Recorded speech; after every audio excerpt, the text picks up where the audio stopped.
وقت بھی ہوا جا رہا ہے، اہم بات یہ عرض کرنی ہے کہ مسلمان بن کے رہو، مسلمان بن کر، اور یاد رہے اللہ کو ہمارے ایمان کی، ہمارے اسلام کی کوئی ضرورت نہیں۔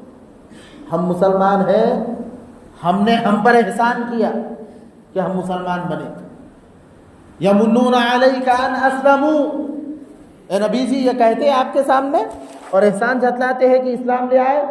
قل اللہ یمن علیکم ان ہداکم للایمان، آپ صاف طور سے کہہ دیجئے تم نے کوئی احسان نہیں کیا، اللہ نے احسان کیا تم کو مسلمان بنا کر۔ گنپتی کا اس وقت موسم چل رہا ہے، مسلمانوں مسلمان بننا، کسی کو خوش ہونے کے لیے بلا وجہ چاپلوسی مت کرنا، کسی کا معلوم نہیں ہونا چاہیے۔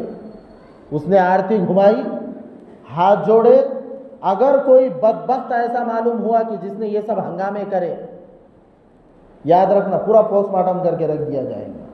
مذاق سمجھ کے رکھا ہے ہم لوگوں نے، سفید سفید کپڑے پہن رہے، ایسی بڑی بڑی داڑھی لے کر وہاں پر وسرجن میں کھڑے ہو رہے ہاتھ جوڑ کر۔ تجھے کس نے بولا تو مسلمان رہے؟ آج کافر ہو جا کوئی پرواہ نہیں ہے، اللہ بے نیاز ہے۔ اگر جبرائیل سے لے کر آخر تک کے تمام اس کے نافرمان بن جائے، تب بھی اللہ کی بادشاہت میں ذرہ برابر کمی نہیں آ سکتی۔ وہ مالک الملک ہے، ہماری عبادتوں سے اس کی عزت میں کوئی بڑھوتری نہیں ہوتی، اس کی شان میں کوئی اضافہ نہیں ہوتا۔ ہماری عبادتوں کے ذریعے سے ہمارا ہی اچھا ہوتا ہے، ہمارے سجدوں کے ذریعے سے اللہ کی شان میں کوئی بڑھوتری نہیں ہوتی، بلکہ ہمارے سجدوں سے ہماری ہی حیثیت کو اللہ بڑا کرتا ہے۔ اس لیے مسلمان بن کر رہے، اوروں کو خوش کرنے کے لیے بلا وجہ کفری اعمال کر لینا اور مبارک بادیاں پیش کر لینا، مسلمانوں اس سے باز آؤ، نہیں تو اللہ بڑا بے نیاز ہے۔ کیا بعید کہ رات میں سویا تھا مسلمان تھا، صبح میں اللہ نے ایمان کی دولت سے محروم کر دیا۔ اللہ بے نیاز ہے، اس کو کسی کی ضرورت نہیں۔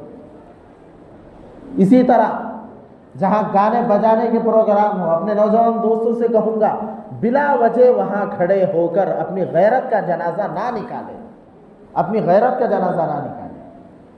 آپ کو معلوم ہے، آپ کہیں گے ہم تو کوئی مبارکبادی نہیں دے رہے، ہم تو کوئی خاص براہ راست شرکت نہیں کر رہے، ہم تو دور سے کھڑے ہو کر دیکھ رہے۔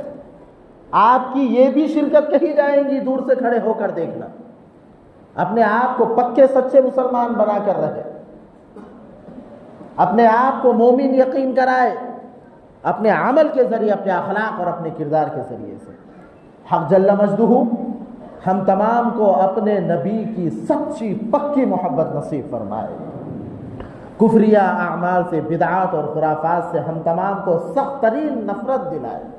وآخر دعوانا ان الحمد للہ رب العالمین۔